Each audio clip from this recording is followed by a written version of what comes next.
اهلا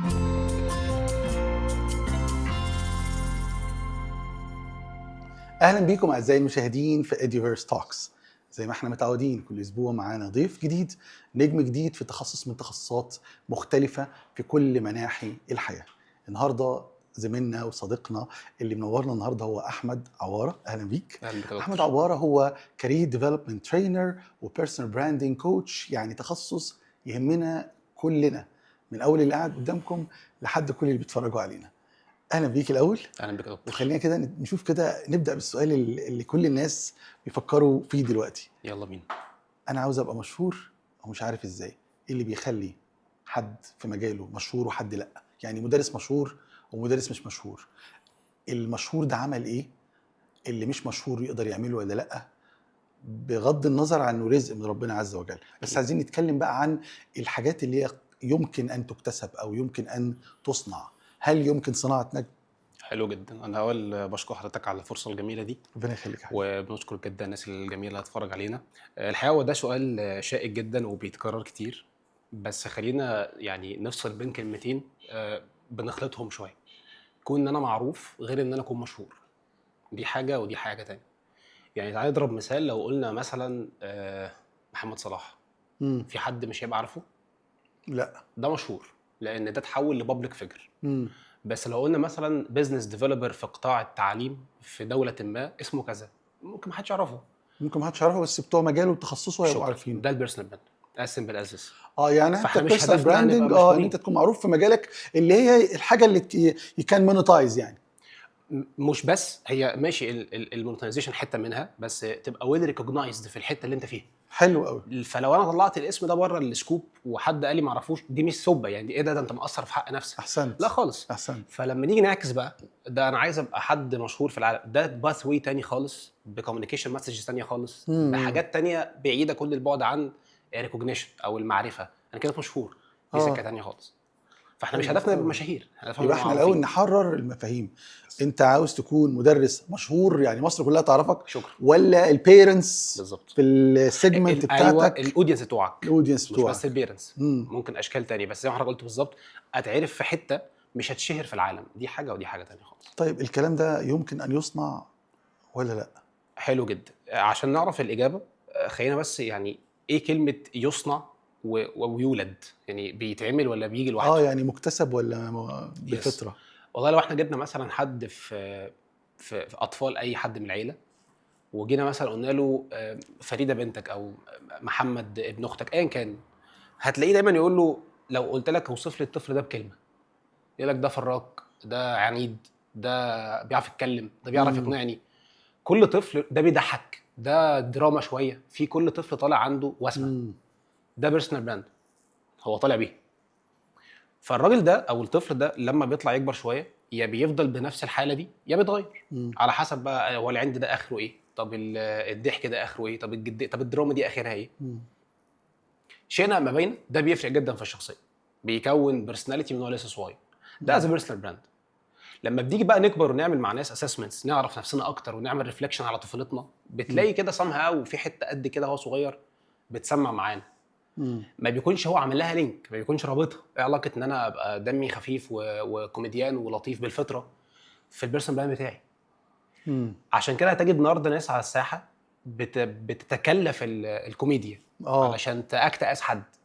والعكس، في واحد عنده وقار وعنده اسلوب محترم بشكل معين عاوز يقلب العقل. ليه عدم الاتساق ده؟ بي يور سيلف بس. وعشان كده ممكن تلاقي ناس مثلا في اليوتيوب بيعملوا فيديوز معينه، تقابلهم على ارض الواقع ده مش انت. تلاقيه بيتشقلب وهو قاعد في الارض كده هادي ومع نفسه، فit doesn't make sense. تحس في حاجه غلط، في حد غلط. ده كتير جدا. هو ممكن بقى عشان السام نيل، علشان الانترو، عشان الهوك. زي ما انت ليه تاكت حاجات تانية تبقى انت مش مرتاح عشان اي حاجه. ليه بتعمل كده؟ هو مين فهمنا ده؟ يعني جبنا الكونسيبت ده منين؟ عشان الترند. اتس ميبي، بس يعني اخره ايه؟ مش تبقى انت، مش تبقى مرتاح، مش تبقى اونلاين اصلا انت تعمله. وبالتالي هو اصلا احنا بنتولد براندز، بس هي كلمه السر في حاجه بقى، بنقرر امتى نمسك الريموت كنترول ونبدا ندوس على زراير نتشاف ازاي. يعني انت عاوز تقول دلوقتي ان اول خطوه ان انت خليك نفسك انت زي ما انت. وشوف الحلو جواك وابتدي بقى اظهره. Yes. لمع الكويس اللي فيك، انا دايما لكن لا بقول كده، تدعي ما ليس فيك. ما ينفعش، طب هتتقفش. ما هو انا طيب لو انا النجم محتاج حاجه صفه معينه والصفه دي قد تكون مكتسبه فانا ممكن اكتسب. يس. يعني انما الحلم بالايه؟ بالتحلم. والعلم بالتعلم، yes. فخلينا نتعلم. فخلاص يعني ممكن تكون هي دلوقتي مش صفه جبليه فيها، ممكن تكون بعد كده صفه مكتسبه، اكيد. فده قد يحدث يعني. طيب خليني اقول لك حاجه مهمه، ودي صدمه شويه. هو مفيش علم اسمه بيرسونال براندنج. هو مش علم اكيد. يس. عشان لو احنا بنرجع للمرجعيه كده، صحيح. هو الحقيقه شويه علوم في بعض عملت كونسبت اسمه، ما اسموش اصلا التسويق الشخصي، هو اسمه توسيم شخصي.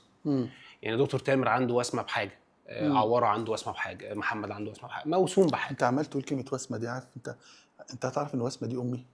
اللهم بارك. الله شرف لينا يرحمها. والله. عمال تقول اسمي يعني ربنا اول مره يرحمها. حد يستخدم، الناس كلها بتقول لي اسمها غريب قوي طب يا قوي. باشا نترحم، اول واحد ندعي لها يستخدمه يعني. حد في وسط الكلام يعني. ندعي لها يا رب، الله ربنا يرحمها يرحمها يا رب، ربنا اتفضل يرحمها كمل. ويحسن اليه. فهو مش تسويق شخصي. ردا بقى على سؤال حضرتك، يكتسب ايه عشان يبقى بيرسونال براند؟ يكتسب السكيلز اللي موجوده في العلوم دي. فتعال نكسر كده كلمه بيرسونال براند ممكن تكون علوم ايه. تعال نقسمها كده 3 4 اركان كبار. اول ركن شخصي، فله علاقه بالبني ادم، بالبيرسوناليتي. فهتيجي مثلا تجد ان في سيلف ديسكفري، انت مين اصلا، وسيلف كوتشنج وسيلف اسسمنت. انا مين، انا اللي هعمل له براند ده يطلع ايه ده، ايه اللي بيحركني، انا محتاج ايه دلوقتي، ايه كارير فاليوز بتاعتي، انا اصلا بعمل براند ليه، انا بعمل تسويق نفسي ليه. اسئله اجابتها مش موجوده في العالم غير عند حضرتك، محدش عارف يجاوب عليها. فده له علاقه بعلم الانسان نفسه بحاله، بوعيه بذاته. طيب هو انا هبراند نفسي وسط ايه؟ وسط بني ادمين. فمحتاجين نعرف شويه حاجات في علوم الاجتماع. فتعرف مثلا كوميونيكيشن سكيل، تتعلم ازاي تتواصل مع ناس مختلفه. هتبدا تتعلم ايموشنال انتليجنس، ازاي اقدر ابقى ذكي عاطفيا مع الناس، ومهاره التعاطف مع الناس، ومهاره ان انا ابقى بحترم جدا المشاعر وما اناقش مشاعر. دي كلها ذكاءات. محتاج ابقى عندي سوشيال انتليجنس وعندي ذكاء اجتماعي، اتكلم ازاي مع الهاي مانجمنت، اتكلم ازاي مع الاوفيس بوي، اتكلم مع البلو كولرز، كل دي ذكاءات تواصل. طيب تعالى بقى نروح لحته بعيدا شويه عن البني ادم، الحته الكوميرشال بتخصصاتها كلها. انت بتعمل بيرسونال براند از ان هو نوع من انواع الايه، الماركتنج. فانت محتاج تبقى عارف فاندمنت او يعني فاونديشن او فاندمنتال من التسويق، المزاج التسويقي، الفور سيز ايه والفور بيز ايه، وبتكلم مين وبتكلمه زي، كل ده ماركتنج. طيب لما الماركت ده هنعمل ايه؟ عايزين نبيع، فنتعلم سيلز. طب انا بتعلم دلوقتي سيلز، التراديشنال سيلز اللي على الارض بقى مختلف شويه عن الديجيتال، فنتعلم ديجيتال سيلز. طيب بنحتك بعميل، محتاجين نتعلم كاستمر سيرفيس وكاستمر ريتنشن، نبدا نروح لعلوم خدمه العملاء. عملنا كل ده، عايزين بقى نطور الشغل، فنتعلم بزنس ديفلوبمنت، حته كوميرشال. كل دي علوم عشان في الاخر نبني بيرسونال براند. مش علشان انت عايز تفهمني ان كل الناس اللي اتشهرت في مجالها او في تخصصها عملت كل ده من غير ما ياخد باله؟ من غير ما ياخد باله. يس، ممكن كده لو هو جه عمل اناليسيس بجد اللي حصل. والله انت بتتكلم دلوقتي وانا عمال افكر كده. اول ما بدات عملت الصفحه بتاعتي، كنت بعمل محتوى وكنت بعمل عن كورسات. كانت بتخش الناس تكلمني خاص، فكنت انا خدمه العملاء. وبعدين كانوا بيطلبوا معد بقى، دي كلها ايه؟ سكيلز. كنت انا خدمه العملاء. وبعد كده كانوا يطلبوا يحولوا لي فلوس، فكنت انا فودافون كاش. وبعدين اكسل شيت لو حد كان بعد كده لو حد عنده مشكله تكنيكال، فكنت انا الكاستمر سيرفيس سبورت ولا السبورت او التكنيكال سبورت. وبعدين انا كنت لو حد عاوز يعمل ريفند، فكنت انا اللي بقى مش عارف ايه ماني باك جرانتي. وبعدين بالظبط كده. فانت لقيت، وبعدين انا الترينر، وبعدين انا اللي بقعد اعمل اساينمنتس، يعني الترينر والاسيستنت. وبعدين ايه ده، انت معاك النو-هاو بتاع كل ده. انا معايا النو-هاو بتاع، فهتلاقي نفسك في حته مميزه. ممكن بقرار مني بقى انا مش عايز العب لعبه الكاستمر سيرفيس. انا بقى كل شويه انا مؤمن بان انا كده، فهي باكج. كل شويه ارفد نفسي واطلع فوق شويه، ارفد نفسي واطلع فوق. ديليجيشن بقى. ديليجيشن. فاللي حصل ده انت حضرتك خدتها من اول هو. طب هسال سؤال قبل كده، اصلا انت عملت بيج ليه؟ ايوه عشان انا حسيت ان انا مميز في حته معينه ومش لاقي الابريشيشن بتاعي في الوظيفه. فانا عاوز امشي بقى لايه، فان النيد بتاعتك كانت ابريشيشن. ده بالظبط. ماركت ريسيرش عملتها ولقيت نفسي انا هسسفاي نفسي الحته دي. صح. دي ماركتنج. فاحنا بنعملها بالصديقه، مش لازم تكون ده أيوة، انا أيوة. فلما تتعلم بقى اي اوبنر بقى، ده اللي انا كنت بعمله ده كان كاستمر اصل انا سيرفيس. كل اللي اتفرجوا علينا الحته دلوقتي بيتفرجوا علينا الخمس دقايق اللي فاتوا دول، كله عمال يقول لك يا عمي خلاص مش عاوز اتشهر. بس انت دلوقتي وضحت من خلال المثال اللي انا قلته يس الله ان يفتح كلنا بنعمل الكلام ده كله كده باي ديفينتلي. نيتشر اصل مش يعني. اصل هي مش تيجي بالعافيه الا لو بقى جيت تساله طب انت ايه اللي نجحك، مش هيبقى عنده اجابه. ايوه. هي جت كده. طب تعرف تريبليكيت البروسيس دي؟ لا، لانه ما يعرفش اصلا هي جت كده. حلو، ايه بقى اللي نعمله؟ يعني نعرف نعمل لها موديلنج، نعرف نعمل لها نمذجه. مش تعرف لان هو ما يعرفش البروسيسز ايه. لكن فرق حضرتك قلت لي طب انا بقى مرجع فلاش باك كده، لا استنى بقى، ده انا كنت بعمل كذا وكذا وكذا. ما هو الكذا كذا دي علوم ما هو انت اللي قلته دلوقتي خلينا انا فهمت ريفلكشن بس كده. اه شكرا. فهي دي قصه هو بيتعمل منين البيرسونال براند ويتجاب منين ونتعلمه ازاي بالسكيلز. فاللي منتقص بقى عندي بروح اجيبه. انا شايف ان انا عندي مشكله في السيلز. ايه يا جماعه اللي بتعملوا ايه في الحته دي؟ بنتعلم سيلز. فياخد بيلر من البيرسونال براند. طب انا بعمل سيلز كويس بس العميل بيجي يتخانق معايا سعرك غالي، فنروح نتعلم السيرفيس برايسنج، تسعير.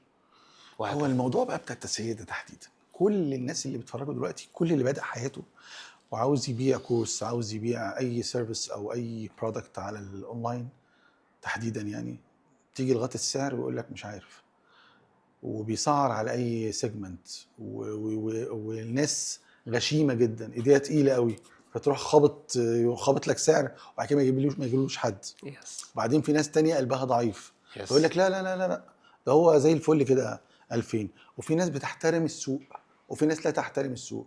يعني في ناس تدخل تلاقي حد مثلا مسعر كورس ب7 وواحد ب7.5 وواحد ب8. انت على اي اساس سعرت؟ وعلى اي اساس؟ هل في اصلا معايير لاحترام السوق؟ هل في حاجه اسمها ما تبوظش السوق على زمايلك؟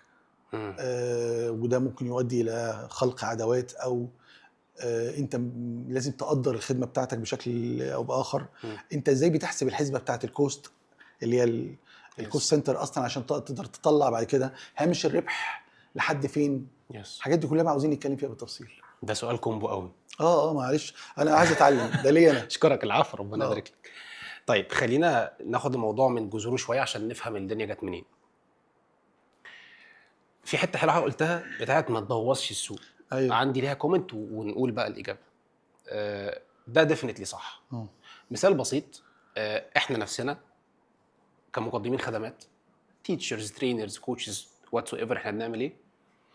دايما عندنا كلمه في لساننا كده، العاملين ما بيعجبوش حاجه. اسعار له قليل يقول لي ده مش عارف ايه، اسعار له كتير يقول لي ده مش عارف ايه. هو مش واخد باله ان اللي حصل ده اصلا كان بسببه هو شخصيا، بس ما كانش شايفها بشكل كلير. اول حاجه بنفكر بيها كلنا لما نيجي نعمل اي حاجه جديده، فتقول له انت هتعمل ايه جديد؟ بس هنافس بالسعر. كويس. يعني هتعمل ايه؟ يعني هم بيبيعوا الدرس ب 100 جنيه، انا هعمله ب 80. لذيذ، ماشي. ده فتيجي عفاف بعدها بيومين تدخل الجسوم تعمل ايه؟ انا هنافس بالسعر ب 70 لحد ما تلاقي الدرس بسالب 3. خلاص ما بقاش بفلوس، بقى بالدعاء. هندعي لك دعوتين حلوين، اما خلاص ما عادش في حاجه. نرجع بقى نغلط ونشتم اصل وسط. طب واحده هو ايه اللي جابنا؟ ايه اللي ودانا هنا اصلا؟ حضرتك فقر قوي ان انا افكر في الكومبيتيشن اونلي باي برايس. دي حاجه يعني ما بس هو الموديل موجود ان انا هبقى الاقل سعرا تو وات اكستند. بالظبط كده. ما هو هي يعني دي ودي استراتيجي. لو هتعملها باستراتيجي انا موافق. بس لو هتبقى لا انا هرخص يعني انت عايز تعرفني انه مثلا فولفو لو عايزه تنزل عربيه جديده هتعملها ب $200؟ اكيد لا. فا it doesn't make sense. فحضرتك محتاج بس هو البيزنس موديل بتاعك فين ورايح فين وجاي منين. فرقم واحد زي انت عارف اكتر حد بيدمر الدنيا ده مين؟ اللي بيكون لسه بادئ بيعمل كل حاجه بايده، فهو خدمه العملاء وهو الترينر وهو كذا وكذا، فهو ما عندوش كوست. فيروح خابط الخبطه هو ولما يكبر بكره بس مش شايفه. ايوه، يعني دي مشكله كبيره. دي هنجيلها حالا في الحلول. بس زي ما حضرتك قلت هو للاسف الشديد بيبوظ السوق وهو مش واخد باله. هو شايف ان انا نفسي انا لما ارخص هكسب. طب عارف انت بقى نفس الشخص ده بعد سنه عايز يغلي فيتشتم. ايه ده ليه بس كده؟ ما انت اللي عملت كده.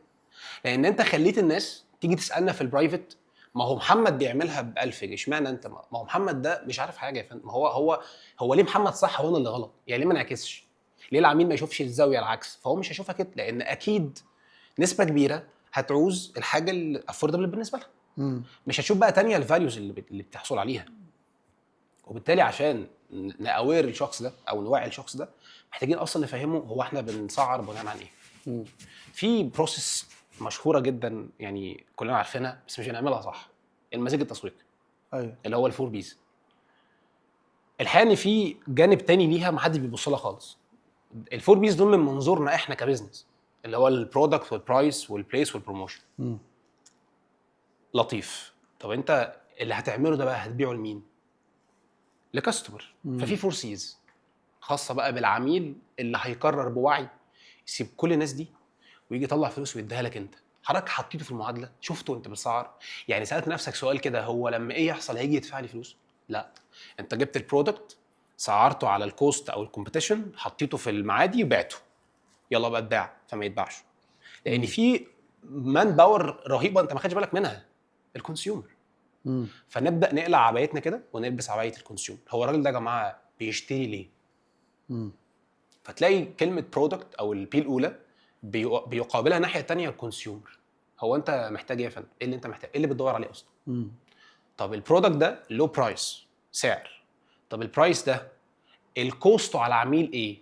تكلفته مش سعره. سعره ده عليا كبزنس. طب في الكوست بتاع مرتب هذا البني ادم واخد كام من كام كام في المية؟ هل انت شفت دي؟ لا مش مهم، هم ب 5000. هو الكونسيومر بتاعك يا فندم مرتبه 3000 ونص، 5000 انت مسعرها هي فاليد، بس شوف بقى كاستمر تاني. ما هو ممكن تكون برضو 5000 بس حاجه هيشتريها مره واحده في السنه. لو دي استراتيجي معاك في كل حاجه، بس لو هي دي المنهجيه بتاعته. طيب البرايس ده له بروموشن معين او له بليس هيتباع فيه الاول، لازم يكون في كوميونيكيشن مسج ملائمه. مش هينفع اكلم الناس اللي في لوكال، يعني لوكال بليسز زي الناس اللي في بريميوم بليس او اند يوزرز. طيب واخر حرف بقى هو كلمه السر بتاعتنا، الكونفينينس. ان كل اللي حضرتك قلته ده يكون ملائم مع العميل. يعني المنتج بتاعك او الخدمه ليها سعر مناسب، تكلفتها على العميل مناسبه، بتبيعه في مكان سهل الوصول له، بتكلمه بشكل يناسبه وملائم معاه. نبدا نتكلم بقى هو السعر مناسب ولا مش مناسب. لكن بسم الله كده هنفتح اللي احنا بنعمله ده ونروح حاطين سعر ونرجع نتخانق، ما هتبقى خناقه. بس الكلاينت ده هل انت شفته؟ هل انت عانيته في القصه؟ فنبدا ننتقل من مرحله البرودكت سنترستي للكونسيومر سنترستي. مركزيه العميل ده هو الهيرو بتاعي. تعالى يا فندم، هو حضرتك محتاج بروجرام في ايه؟ طب انت بتدور على ايه في البروجرام ده؟ طب لما ايه يحصل هنبقى نجحنا؟ طب انت مقروص من ايه في السوق؟ لما حضرتك تيجي تديله بقى البرايس في الاخر فيرسز اللي انت هتقدمه له، نتكلم بقى، نبدا نتكلم. وده كونسبت مهم جدا ان احنا نبقى فاهمينه كناس بتقدم خدمات. وهو حضرتك سالتني نسعر ازاي بقى. وهو من افضل وارقى الاستراتيجيات في التسعير دلوقتي، خصوصا في الانفو برودكت او في معلومات في بزنس الانفورميشن يعني. وهو الفاليو بيزد. طول ما العميل شايف رقم هينيجوشيت ويتخانق، ده معناه ان هو مش شايف الفاليو. لو عكست المعادله وكلمنا الاول بالفاليو مش هيشوف اصلا ده بكام. بس الخناقه بتوصل فين؟ انا هرخص حاجتي، يبقى هنفضل رخاص. ايوه. طب وبعدين؟ لا، وري العميل الفاليو زي ما حضرتك قلت، سواء هي وان تايم او كونسيستنت، هيبقى شايف هو انا هحصل على ايه. نتكلم بقى بعد كده في سعر. لكن ما دون ذلك اي حاجه هتعملها رخيصه غاليه. هنا دور بتوع السيلز بقى ان هم يعظموا الفاليو او يتكلموا مع ناس في الفاليو. انا مره بما انك بقول لك بشتغل كل حاجه فكنت عملت اعلان عن كورس، فكتبت البوست على صفحتي، فدخل لي واحد في الكومنتس بيقول لي غالي جدا جدا جدا 10000. رحت ساله 3 اسئله، قلت له غالي على الكورس ولا غالي على الشهاده ولا غالي عليك انت؟ ده سؤال قال لي لا غالي عليا انا. قلت له خلاص روح خدمه العملاء بتاعه البيج قول لهم بابا تامر بيسلم عليكم وبقول لكم ادوني خصم 20% وقسطوا لي على 4 شهور. عظيم جدا. راح شكرني وراح وسجل لان هو محتاج الفاليو. بس خلاص. عارف حضرتك ده يعني الحمد لله مش مختلفين على الفاليو. طالما مش مختلفين على الفاليو دورنا بقى الماكسمايز ده بالظبط. يعني احنا مثلا ممكن نلاقي موقف ده في براند ملابس مثلا. ممكن حد يدخل محل في مول يبص كده على البنطلون يلاقيه 3000 يقول لك ايه ده، هو ده الكود ولا السعر؟ ويعمل افيه ده بيحصل. وهو نفس البنطلون كلنا ماسكه، حصل معانا الموضوع ده. وهو ماسك البنطلون يلاقي واحد من وراه كده جاي، ايه ده لقطه، يروح واخده في الباسكت ومعدي. ايه ده؟ لا وكمان الاشكال، الحاجات اللي هي الاستراسات ديت، اللي هي الحاجات اللي بروبرو دي، الدبند بقى البروبرو دي انت متخيل ان هيفضل ايه، هيفضل متساب، شكرا. فتلاقي واحده تقعد خدته تبص له كده، هنديه معديه واخدها من ده وراك. كونسيومر، اه ده بيهيفير. الراجل ده قادر وويلنج وقبل انه يدفع الرقم ده. طب انت اللي انت شفته غالي، هو بالنسبه له دي حاجه جامده جدا. ففي برايس ريفرنس وفي مرجعيات، فخلينا نقول طب الراجل ده بناء عن ايه قال ان السعر ده غالي ورخيص؟ فما فيش غالي ورخيص، هو في مناسب. صح. انا الكلاينت ولا انا مش الكلاينت؟ طب عشان نجاوب على السؤال ده محتاجين نرجع بقى للفور بيز والفور سيز. مين بقى الزبون، مين الكونسيومر اللي هنبدا نتكلم معاه عشان لما يشوف الفاليو دي والله تصدق ده فعلا زي ما حضرتك عملت. هو ليه قبل بالديسكاونت؟ عشان هو محتاج الفاليو، هو عارف ان في فاليو بس هي مش قادر عليا. في مره واحده بتقول لي كنا في تريننج، فبقول لها على فكره بعد ما خلصنا البروجرام خالص كانوا دافعين رقم. فبعمل كده دايما اكتيفيتي من نوع من الديفلوبمنت ونوع ان انا اطمن ان البرسيفد فاليو واصله صح. فبسالهم جماعه تدفعوا كام في البروجرام ده بعد ما خلصتوه بقى خالص؟ فقعدوا يكتبوا. فلقيتها سالتني سؤال بالنسبه لي كان جديد ووقفني في حته مهمه قوي. قلت له يا دكتور عواره، هو انت قصدك ادفع فيه كام ولا هو يسوى كام؟ انا بصيت كده للسؤال، ده في فرق. في فرق. هي شايفه البروجرام ده يسوى كام فلوس، وشايفه هي Value. تدفع فيه كام. ده برايس بقى. لسه حضرتك قلتها انت من شويه. هو لما سالني على كذا عملت له اوفر دفع، لما شاف هو عارف الفاليو. بس هو شايف ان الرقم ده ممكن دلوقتي سالري خلصان، ممكن يكون مش قادر ادفع، بس هو محتاج الفاليو. ممكن بقى النهارده او بكره ياخد القرار، فالسعر مناسب مناسب بس لمين؟ هنا مربط الفرس. نرجع للفورسيز اللي احنا اتكلمنا عنهم من شويه. ففي فرق شاسع بين هو بكام وهو بالنسبه لي اقدر ادفع فيه كام. طب عايز ارجع تاني لموضوعنا الاساسي اللي هو البيرسونال براندنج. اكشن بلان، خطوات ما فيهاش تنظير، خطوات عمليه. مدرس عاوز يكسب فلوس من السوشيال ميديا، عاوز يكون معروف او مشهور في تخصصه، يقدر يجمع السيجمنت بتاعته، يقدر يعمل كورسات، يقدر يشتغل دروس خصوصيه، يعمل اي حاجه. المهم ان انا عاوز مدرس يبقى ستار في السيجمنت بتاعته. جميل. 5 اسئله وموديل. حلو. ال5 اسئله يبقى عارف كويس قوي هو مين، مسماه، اسمه، خبرته، كل ما له علاقه بيه هو كمدرس. وده بيتكتب، مش بنفضل نسرح فيه عشان ناس كتير جدا انا اسمي كذا، مش بس هو مين وبيبيع ايه. دي مهمه جدا. يبقى تعرف على نفسه، هو ثم يتعرف على الخدمه او بيبيع المنتج ايه. اللي بيقدمه. اللي بيبيعه ده بيبيعه لمين؟ ممكن يكون مدرسه، جامعه، اونلاين، اوفلاين، طالب، بيرنتس. لما يكون عاوز ايه يكلمه، وكل واحد من دول ليها اجابه. يعني المدرسه عايزه ايه في المدرس غير الطالب غير الجامعه. يبقى انت قلت الاول نفسك، انا مين، ببيع ايه لمين يبقى الاودينس. لما يكون عاوز يجي لي البيج واي بتاعته، النيد بتاعته، النيدز هيجي لي انا ليه؟ تمام. اللي هي اليونيك فاليو بروبوزيشن. في 5 مدرسين رياضه، هاجي لك انت ليه؟ اللي عندي مختلف. شكرا جدا. فهم دول 5 اسئله. انت بدات بنفسك ورجعت لنفسك تاني. شكرا. تمام. لما تجاوب ال5 اسئله دول تعال نحطهم في موديل. احنا بنسميهم كده ايه، ودي اخر يعني الفيرجن الجديده من البيرسونال براندنج، بنسميها 3 دي بيرسونال براند. البيرسونال براند ثلاثي الابعاد. انا بلخصهم كده في BTC. اول حاجه بيرسونال فاليوز. هو انا اصلا بشتغل ده ليه، مش بشتغل ايه. البرنسبلز بقى، القيم، الاخلاقيات، المجتمعيات، الحاجات الروحيه، الحاجات المجتمعيه، كل ما له علاقه بيه هو نفسه. فده بيرسونال فاليو. تكنيكال اكسبيرينس، كم سنه خبره، الاكسبيرينس دي متشافه ولا لا، ودارس فين، متعلم ايه، كل ما له علاقه بالاكسبرتيز بتاعته. اخر حاجه الكوميونيكيشن. هو اللي انت بتقوله ده واصل للجمهور اللي انت بتكلمه؟ يعني لو انا سالت مثلا انت ليه بتودي بنتك عند مدرس فلاني، هيبقى قايله عشان شطارته ولا عشان انا ببقى مطمن مع بنتي هناك، عشان الكلاس روم هناك عنده في فاسيلتيز كويسه البنت تتعلم. الواي ايه اللي بيخلي هذا البيرنت يجيب ابنه او بنته لحضرتك؟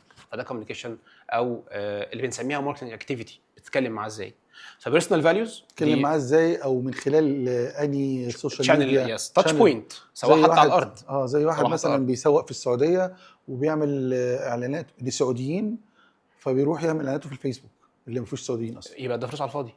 فهنرجع برضو للفور بيز والفور سيز. الكوميونيكيشن والكونفينينس. هو اللي انت بتعمله ده ايه اللي موديك هناك؟ سناب شات هناك كويس، ولينكدين هناك كويس، وتيك توك هناك كويس، ايه اللي موديك فيسبوك؟ مش بيفتحوه اصلا. صحيح. فهم التكنيكاليتي والبرسوناليتي والكوميونيكيشن والخمس اسئله بتوع السعوديين يقول لك هذا حق الهنود والمصاريه. ده ايه بالظبط؟ الفيسبوك اه ده حاج الهنود والمصاري. بس فهو ده يعني بريفلي خالص يعمل ايه علشان يستبلش بيرسونال براند لنفسه كتيتشر او ككوش او اي حد بيقدم خدمه يعني.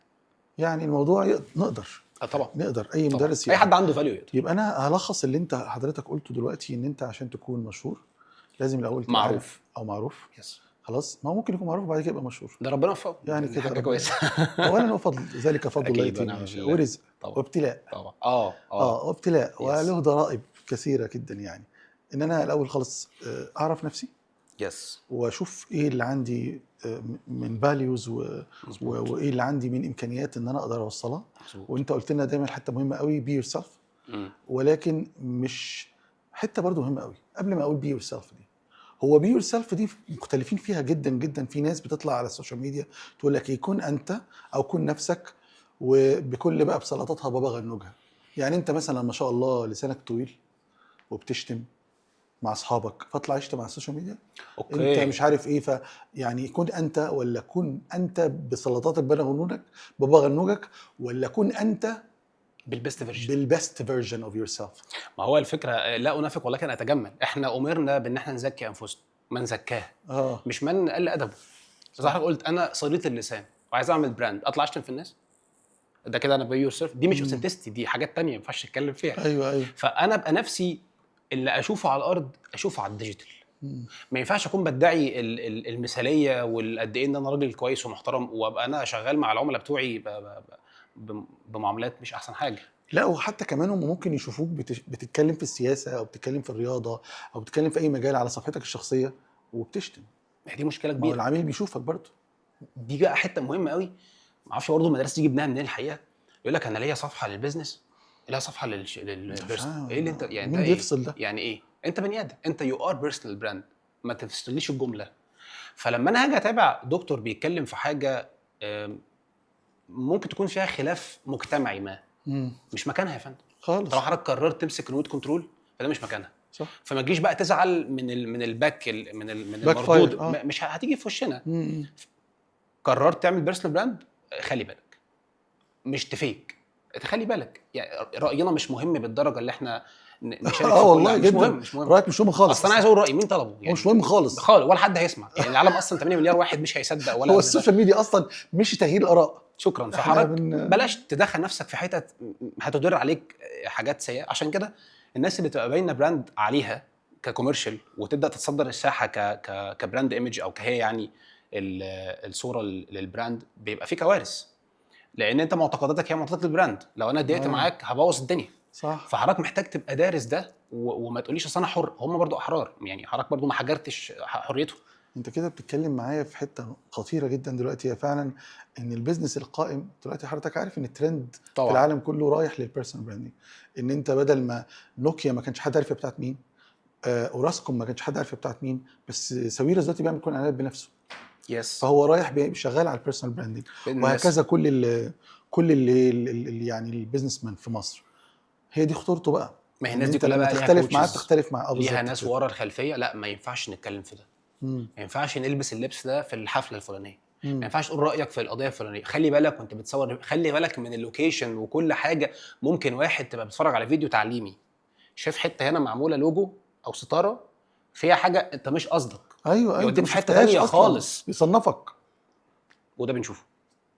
ممكن في شركات، احنا هنروح بعيد ليه؟ احنا وقت قضيه اخواتنا في البدايه خالص، في حد ما عمل حركه مش احسن حاجه، مطعمه اتقفل. ليه؟ ما كان كويس. لا مش كويس خالص. بيرسونالي على النقيض في واحد تاني ممكن يكون بيخالفك في العقيده، احترم نفسه، مبيعاته زادت. فهي اتس اول اباوت انت بتعمل ايه ليه. لكن انا حر، هم احرار. ما تحجرش على حد حريته طول ما انت واخد حريتك. لكن لا انا حر وانت غصب عنك اتعامل معايا، مفيش كده اصلا. انت مالكش سلطه انك تقول لحد احترم البيزنس بتاعي وافصلني.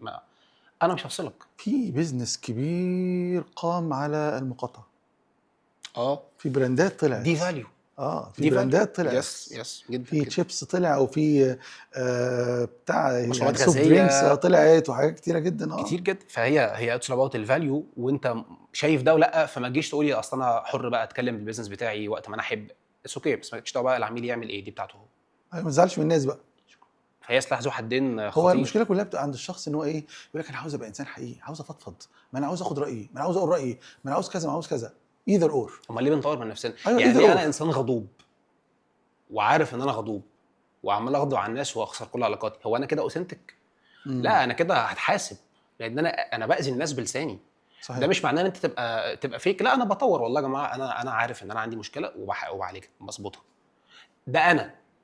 ما تجيش بقى ادعي المثاليه، بالعكس. هو الناس اللي بتغضب دي بتغضب ليه؟ يا سلام. بجد والله حضرتك بتعمل ايه؟ ففي فرق جدا بين الديفلوبمنت وبين انا اكون انا باذيه. محدش طلب مننا ان احنا نكون باذيه. فذات ست يعني. استمتعت والله بجد، ربنا يكرمك. حلقه جميله جدا جدا. شرف ليا. اتمنى نكون قدمنا لكم يا خطوات رب. عمليه، خطوات قابله للتطبيق. ان شاء الله باذن الله هتكون معانا في حلقات تانية، ده شرف ليا. في يعني في تفاصيل اكتر ان شاء الله الفتره أكيد. الجايه. ربنا شكرا يكرمك. ليك. متشكر جدا. شكرا شكراً ليك. لحضرتك.